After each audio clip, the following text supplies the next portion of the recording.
بسم اللہ الرحمن الرحیم۔ السلام علیکم ساتھیوں، آج کی ہماری کہانی کا عنوان ہے استاد کی سزا۔ مامون الرشید ایک عباسی خلیفہ کا بیٹا تھا۔ ایک دن اس نے سبق یاد نہ کیا، اس پر استاد صاحب ناراض ہوئے اور مامون کو 3 چھڑیاں ماریں۔ شہزادہ رونے لگا۔ روتے روتے اس کا منہ لال ہو گیا۔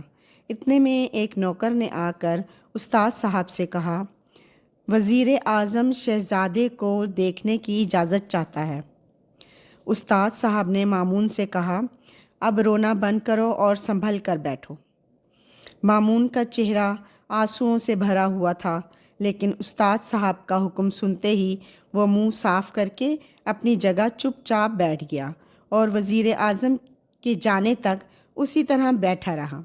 وزیر اعظم کو خیال تک نہ گزرا کہ شہزادے کو سزا ملی ہے۔ وزیر اعظم کے جانے کے بعد استاد صاحب نے شہزادے سے کہا، میں نے تم کو سزا تمہارے فائدے کے لیے دی تھی۔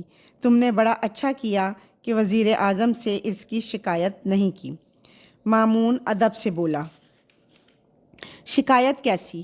یہ کیسے ممکن ہے کہ آپ میرے فائدے کے لیے سزا دیں اور میں شکایت کروں؟